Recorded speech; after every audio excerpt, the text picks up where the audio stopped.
Then हम discuss कर लेते हैं hydrostatic pressure. Basically hydrostatic pressure क्या होता है?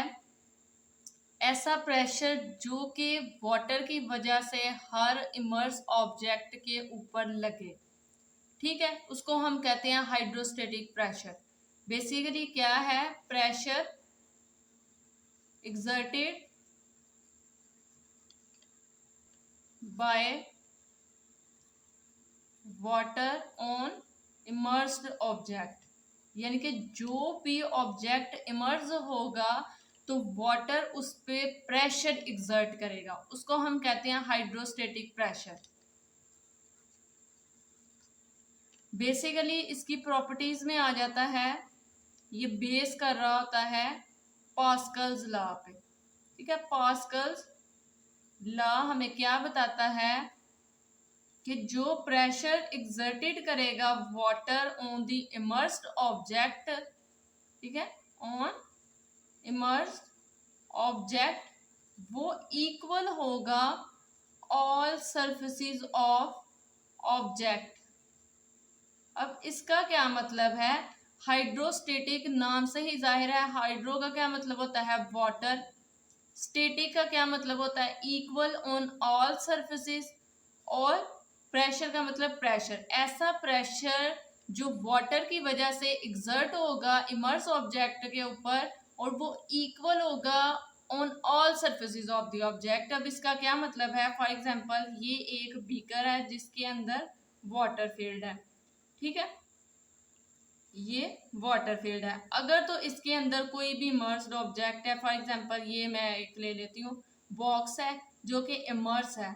अब इसके ऊपर, ठीक है, तमाम सरफेसेस पे इसके इक्वल प्रेशर एक्सर्ट करेगा वाटर, जिसको हम क्या कहते हैं? हाइड्रोस्टेटिक प्रेशर, ठीक है। इसके तमाम सरफेसेस पे ये जो प्रेशर एक्सर्ट होगा ये इक्वल होगा। फॉर एग्जांपल अगर इस सरफेस पे 5 मिलीमीटर मरकरी प्रेशर एक्सर्ट हो रहा है तो इस, ठीक है, इस जो डायमेंशन है इसमें भी 5 मिलीमीटर मरकरी प्रेशर एक्सर्ट होगा, इस डायरेक्शन में भी 5 मिलीमीटर, मतलब कि ये इक्वल होगा on all surfaces of the object.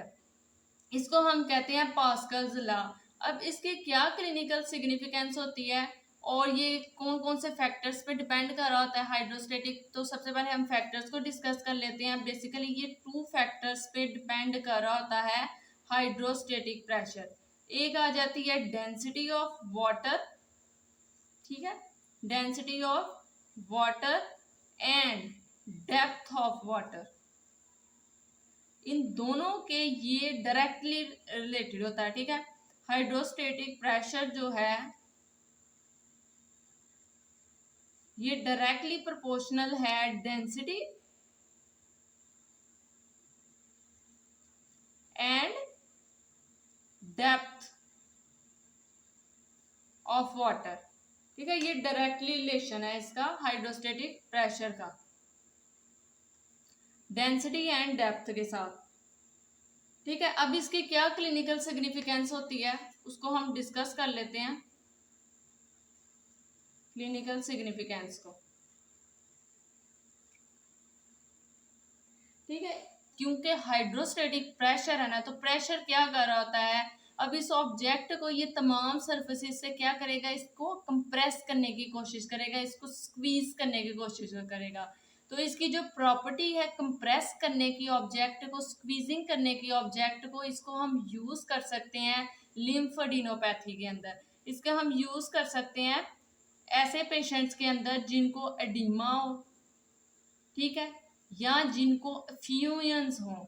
तो इनके एडिमा को लिमिट करने के लिए, फ्यूजन्स को लिमिट करने के लिए हम वाटर की ये प्रॉपर्टी जो है हाइड्रोस्टेटिक प्रेशर, इसको हम यूज करेंगे ताकि एडिमा और जो फ्यूजन्स हैं इनको कंप्रेस किया जा सके जिस भी ऑब्जेक्ट ऑफ, ठीक है, ऑब्जेक्ट के जिस भी पार्ट ऑफ बॉडी के अंदर ये, ठीक है, पैथोलॉजी चल रही है उसको लिमिट करने के लिए।